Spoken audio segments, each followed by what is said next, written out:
Yan is what it. So, bali hanggang... So, nandito na tayo ngayon sa Times Square, New York! So, makikita mo na sa okay.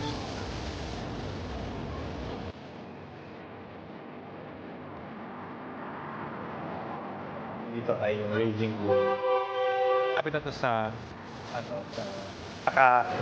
nakaka-proud moment na nandito ka ngayon sa may Times Square kasi magagawa ko siya. Alright?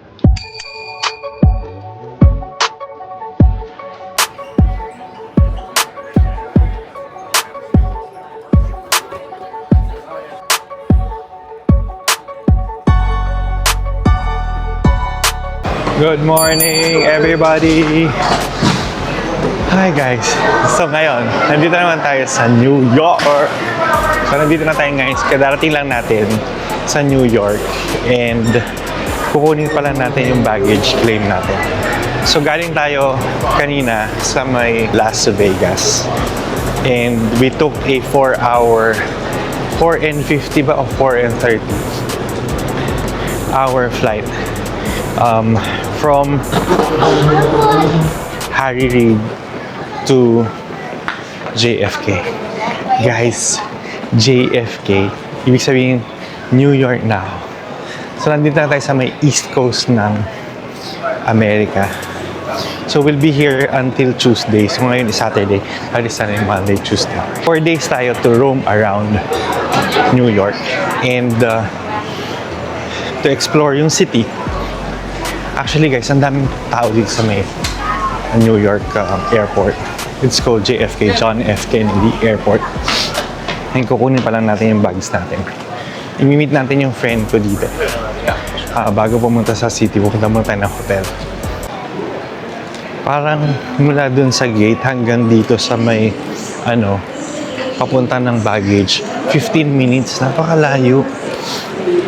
Ang layo ng gate, or yung baggage claim from the gate.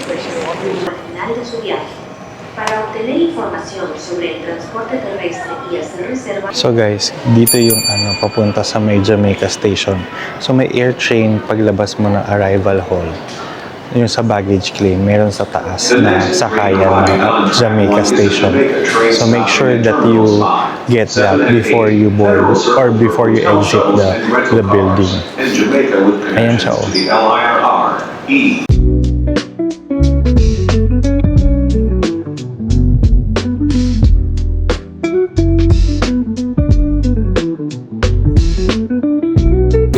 Guys, eto, 8.75 yung air train na yun na fare na yun from the JFK Airport going to Jamaica Station. So guys, ito na, nandito na tayo sa gitna ng New York City.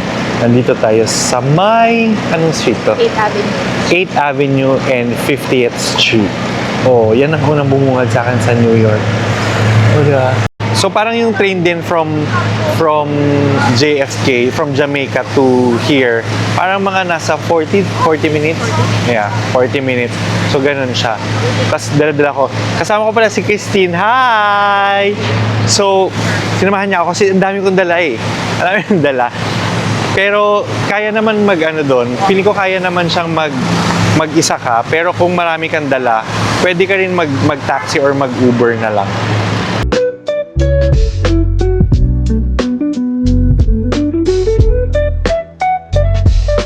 Guys, ito yung room ko dito sa Foco, Times Square. So ayan guys, pagpasok mo, ayan na sa right side mo yung CR. Oh, the CR is very very small. Very very small. Tapos ito yung kanyang yan, dyan siya. After that, pagpasok mo dito, andito na kagad yung bed. So yung bed mo, yan. Tapos andito yung mga gamit mo dyan. Sa baba actually may mga parang locker or cabinets na pwede mo dyan.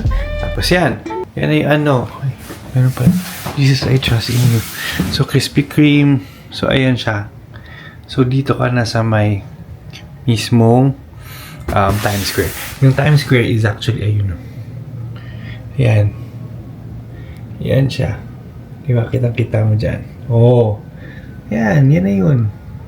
So, I got this in IHG website. Sa mismong IHG website niya. So, kasi ano ko member din naman ako ng IHG Rewards.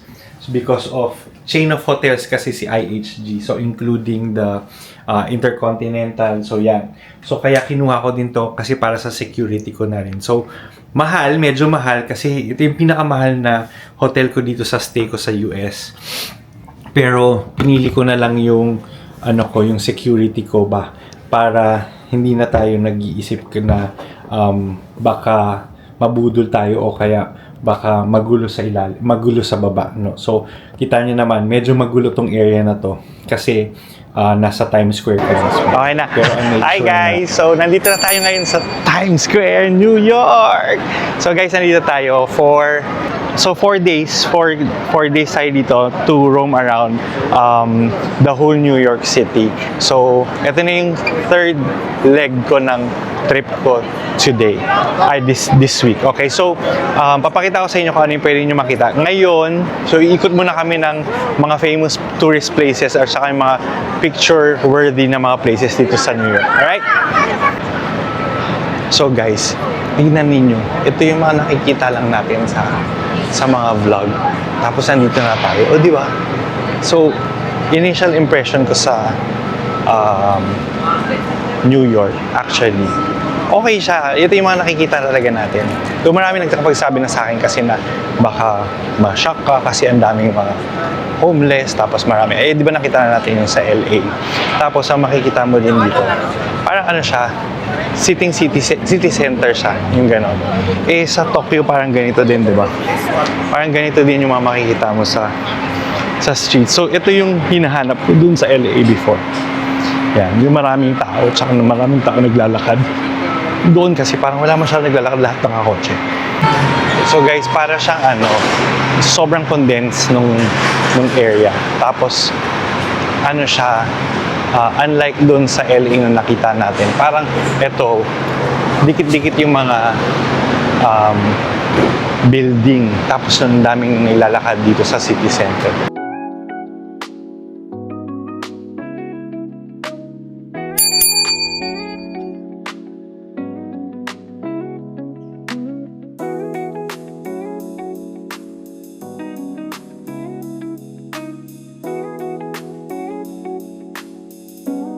Downtown and Brooklyn.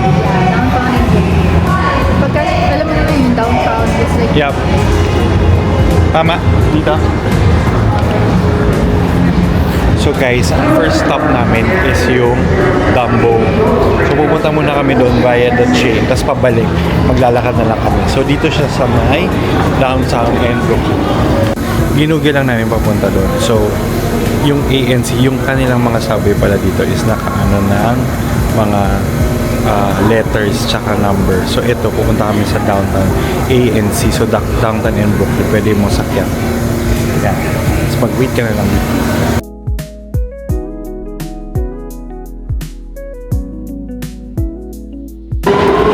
So nandito na tayo ngayon guys sa may York Street. Dito tayo bumaba para sa Dumbo.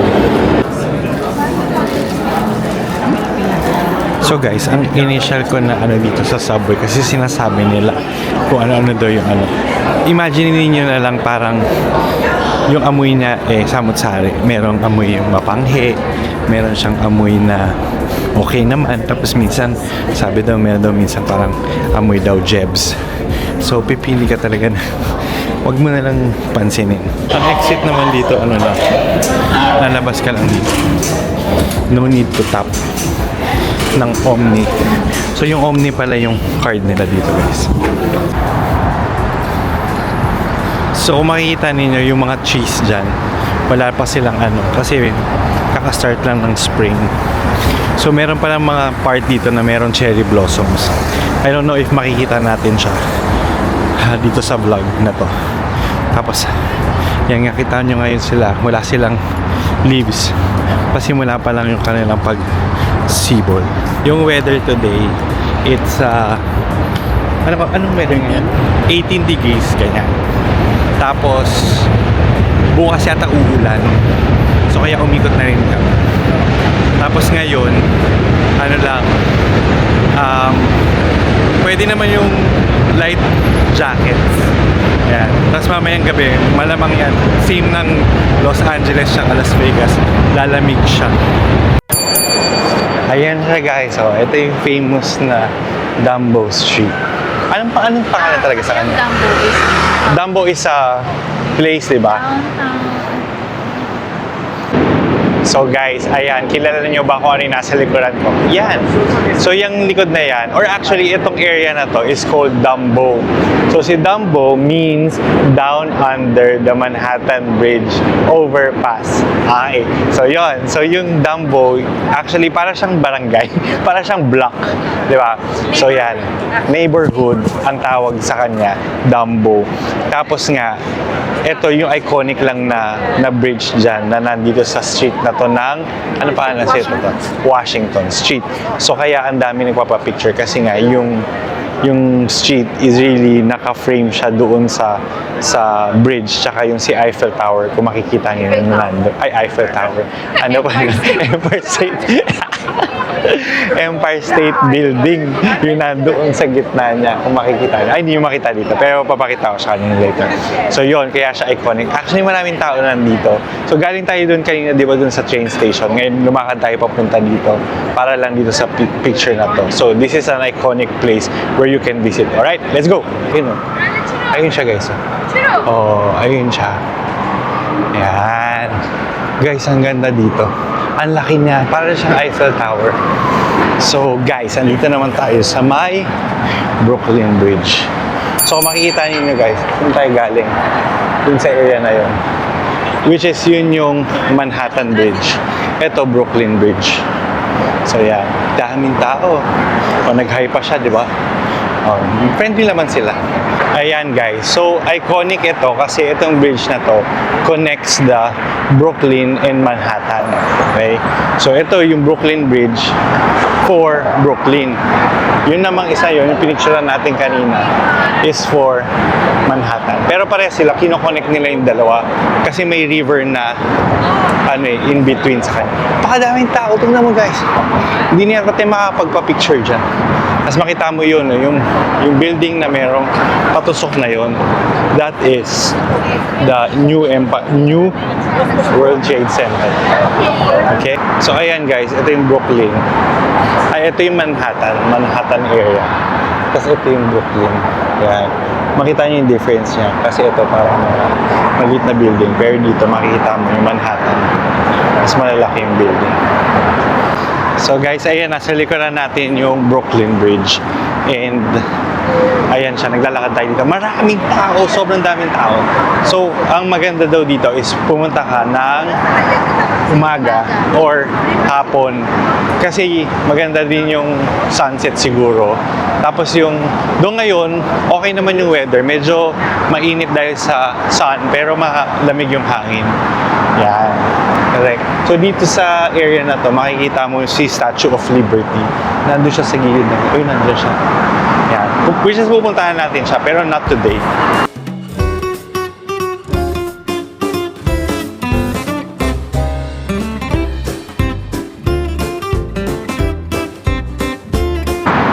So guys, tingnan nyo. Nagtutupi sila. Baka merong paparating na mga pulis. Kaya nagaganyan sila. Pinatabi-tabi nila yung mga Naalala mo yung Divisoria? mga gamit. So, ayan si Fearless Girl. Nakaharap siya sa stock exchange. Kasi parang matapang siyang bata. Tapos nun, ang inaano niya is yung stock exchange. So, ito guys yung New York Stock Exchange. Tapos nandun sa gilid. Dun sa gilid kanina yung si Fearless Girl. So yan. Itong area na to is the financial district na ng New York. Tama. May coach ako na nasa gilid. Kaibigan ko. So, this is the whole financial district. Actually, parang naka-close siya ngayon. Siguro kasi dahil may mga ginagawa sa gilid. Tapos, maraming tao nagpapapicture. Pero yun. Pero ito na yung kanilang parang financial district. Ayan guys, nakikita nyo, New York Stock Exchange. Yan. Man, so ito yung other side. Ito sa gilid. So makikita ninyo, nakasara daw pala talaga siya. Yan, yung area na yan. Maski may ginagawa. Ito, dito tayo, titingnan natin dito sa Francis Tavern Museum. Meron dyan daw kainan, tsaka famous siya kasi dyan daw nagmi-meeting si Franklin Roosevelt. Tama? No, si Washington. Si Washington. Si Washington, yung founding fathers. Yung founding fathers ng Washington. So ito yung loob ng ano pangalan? Francis Tavern. Francis Tavern. O, di ba? Medyo ano siya.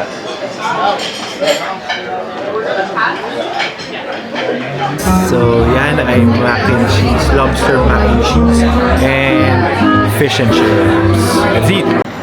So guys, we just finished yung lunch kanina dun sa Francis Tavern. Francis Tavern. So, malaki pala siya sa loob. Tapos maraming kumakain. Tapos merong live jazz na maririnig mo. Very, parang parang kang nasa lumang panahon. Ganun. So ngayon, lalakad naman kami papunta sa, saan tayo pupunta? Sa Raging Bull, dito sa may New York Stock Exchange. So masarap dito maglakad-lakad guys kasi ito yung mga nakikita mo talaga na itsura ng New York. Ganun siya. So, ang saya maglakad. So if I were you, maglakad kayo dito para makita ninyo yung mga places na maski hindi mga touristy places. I think maganda kasi maglakad kasi ang ganda nung scenery. Yan sila guys. Ito naman ang tawag dito ay yung Raging Bull. Dito yan sa may New York Stock Exchange pa rin. So yung balls niya sa ilalim, yan daw. Pagka daw hinawakan mo yan, it will bring you good luck. Guys, halika dali. Ito guys.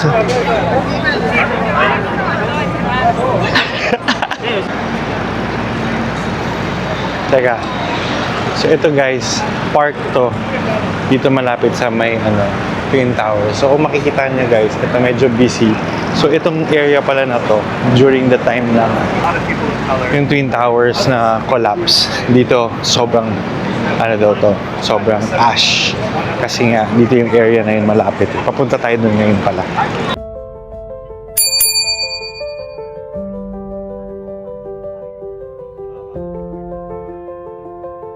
So yung nasa likuran natin is actually where the two Twin Towers were erected. Pero nandyan nakalagay yung dalawang Twin Towers na bumagsak. So ngayon, it's a memorial square na lang siya. So, papakita ko sa inyo kasi siya parang may waterfall. Dalawa to, no? So, dalawa siya. Yan yung actual na location ng dalawang Twin Towers. Parang hindi na yata nila yan nilagyan ng building just to commemorate of the people who died during that tragic incident during September 11. Oh, alam ko pa. Okay, sige, tignan natin. Tara, dali. Etong nasa likuran, yung may parang ganyan na lines, yan yung museum. Diyan yung museum ngayon kung saan nakalagay yung mga luma na na-retrieve pa nila during that 9/11 incident. Tapos yung nasa likod na tower, yung merong ganun. Hindi ko alam kung makikita nyo dyan. Andyan. Is the new World Trade Center. Do meron pa isa pang Trade Center, World Trade Center dito. Pero yan yung isa sa tinayo nila for the new World Trade Center. Naalala ko yun guys, yung time ng 9/11. Kasi gabi yun sa Pilipinas. Tapos yung una ang pinapakita, parang may nag-crash nga na eroplano doon dito sa Twin Towers, diba? Hindi pa siya mabagsak. Tapos bigla na lang siyang bumagsak. Grabe talaga yun yung time na yun. Naabutan pa natin, diba? Tapos parang meron pa ng mga gano'n. Ayan, cherry blossom tree. Ayan, puting-puti siya na nandito. Dito nakatayo yung second building. Tapos nandyan yung bagong building sa taas. Ayan siya. Gabi, if siguro nung time na yun, sobrang tragic nung nangyari. Grabe talaga. Ayan, ano siya ngayon? It's a park.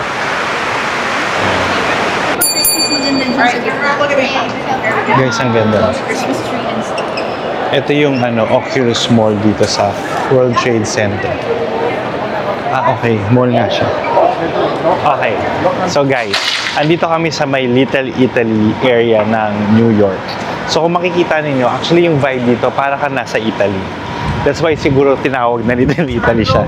Restaurants na Tsaka row of restaurants na Italian restaurants. So, para siyang Italy kasi yung feels niya, ganun siya. Even if hindi pa ako nakapunta. Pero parang European vibe siya. Marami ring mga umiinom tsaka mga nagsistay sa kalsada at nag-people watch lang. Which I think is the way how doon nga sa Europe, no? Paano sila doon pagkahapon, pag siesta. So, mahaba pa tong street na to. Tignan natin kung saan tayo makakaabot. Let's go!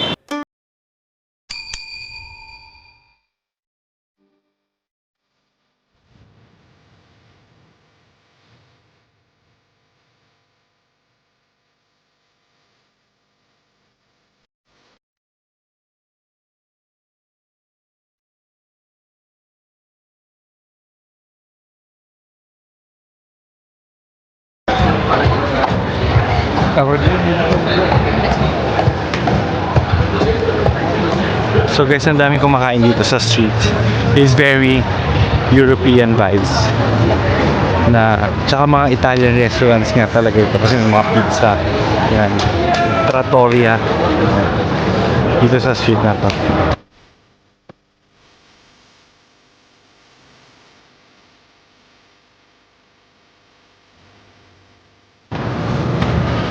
So guys, ito pala yung Cornelia Street para sa mga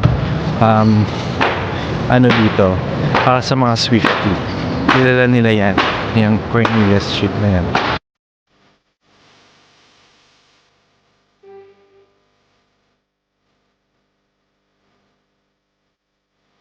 So guys, ito. Yeah. Yan yung apartment na ni-rent ni Taylor Swift na sinulat na yung Cornelia Street.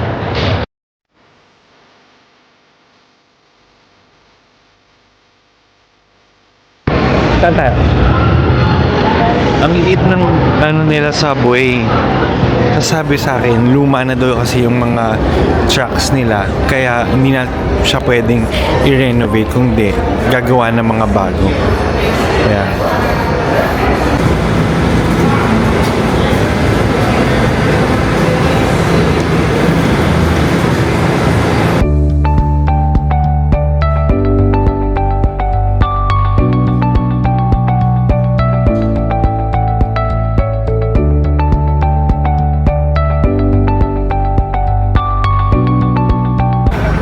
it's super nice, guys. Look! Doon sa kabila. So guys, nandito tayo sa may Flatiron Building. So kung makikita niyo siya, so ano siya, pa-Y kasi yung street, diba? So yung Y, yung gitna nun, nandun yung Flatiron. Kaya siya tinawag na Flatiron kasi mukha siyang iron. Ganon. Tapos ngayon ginagawa siya. Ginagawa yung the whole building. Tapos, parang nandito din yung portal ng BGC. Ang temperature na ngayon is nasa around 19 degrees no? Kasi paggabi na. So, yon.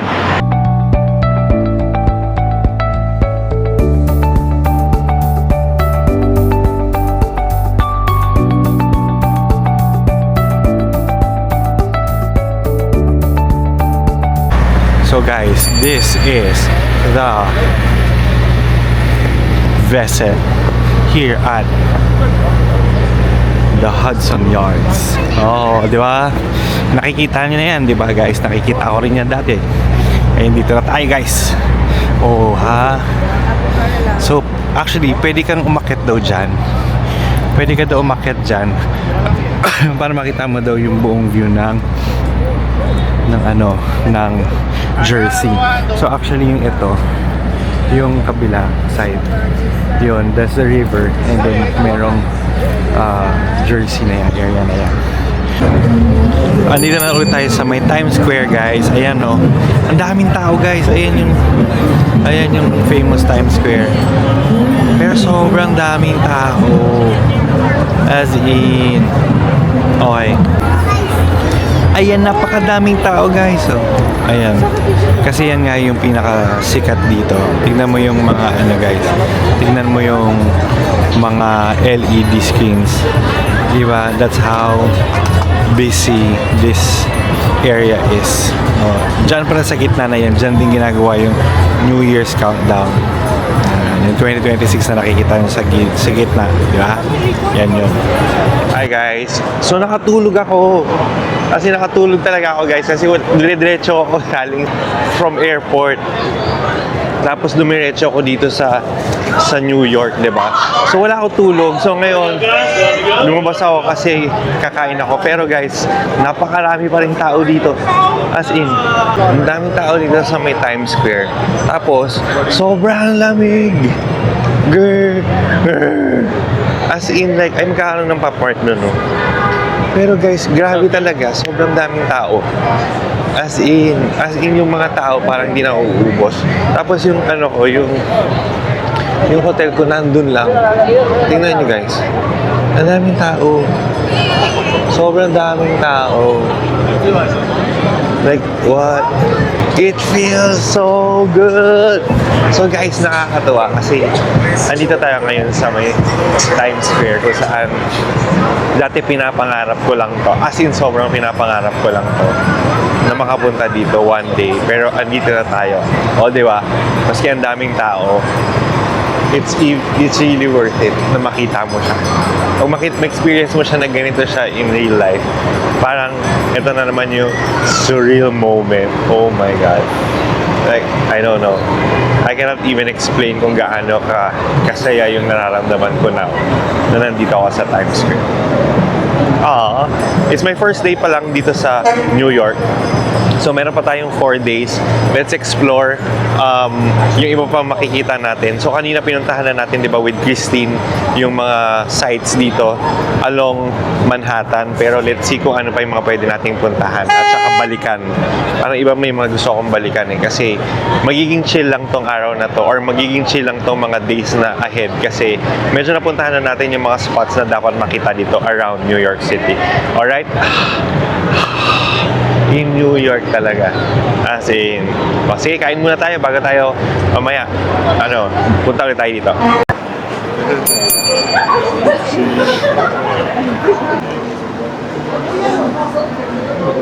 So guys, ang haba ng pila, tingnan ninyo dito sa pizza na to. It's called Joe's Pizza.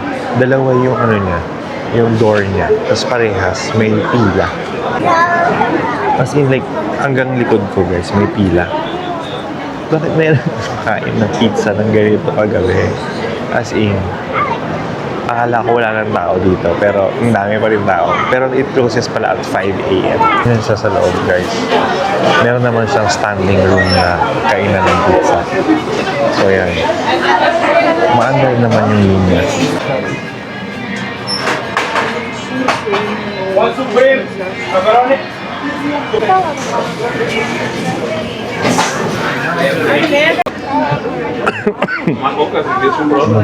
Ang sarap guys. Sabi nila, ganyan daw, tutupin na kayo. Yan. Matab!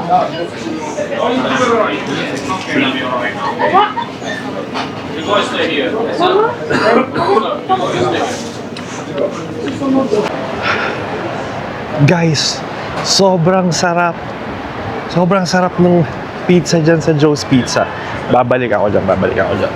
Sobrang sarap. In-order ko lang kasi isa lang eh. Kasi magtutulog na rin ako eh. Baka sobra akong busog. Sobra akong mabusog tsaka di ko maubos.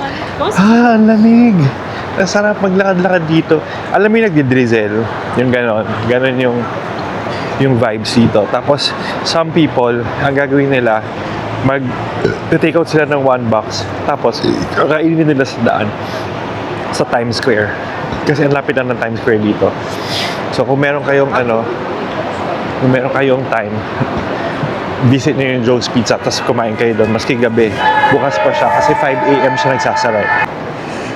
Pansin ko bukas pa yung mga kainan normally dito along the Times Square. nakabukas pa siya yung mga ilaw or nakabukas lang yung mga ilaw niya. Pero bukas pa yung mostly yung mga kainan dito. So guys, thank you very much for joining me on this vlog. Sobrang full pack ng full day natin, ng first day natin dito sa may New York. And thank you for going with me. So, ang dami natin pinuntahan ng mga famous landmarks dito within New York. Actually, malalakad mo lang naman siya kapag andito ka na sa may Manhattan. Malalakad mo siya. Pero sobrang haba nung lakaran. Medyo napagod nga ako, kaya umuwi kami, di ba? Pero ang first impression ko with New York, sobrang niyang vibrant. Parang pare-pares sila. Tapos iba-iba sila ng personality. So, from LA, from Las Vegas ngayon to New York, iba-iba yung personality ng mga cities na yun. So, thank you very much kasi nakita naman ninyo, no? Ang daming pwedeng puntahan dito sa may New York. Kung meron kayong time, pwede ko pang balikan yon. So, yung mga next days natin, yung mga next vlogs, papakita ko sa inyo mga babalikan ako mga areas. Pero, it's a walkable city. Tapos yung subway naman nila is efficient na nagko-connect naman sa lahat ng mga pinuntahan natin kanina. Accessible siya. Siguro ang masasabi ko lang yung mga sinasabi nila, di ba, parang madumi, maingay, mainit, gano'n. Yes, kasi sobrang daming tao. Tsaka sobrang luma na nung train.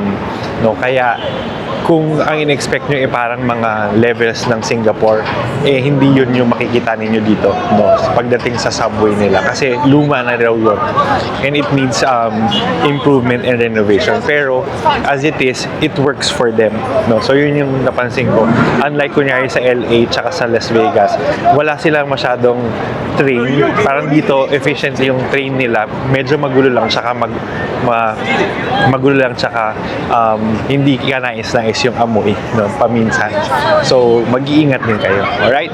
So, thank you very much for watching this vlog and hope to see you again on the next one, okay? I'll see you in New York.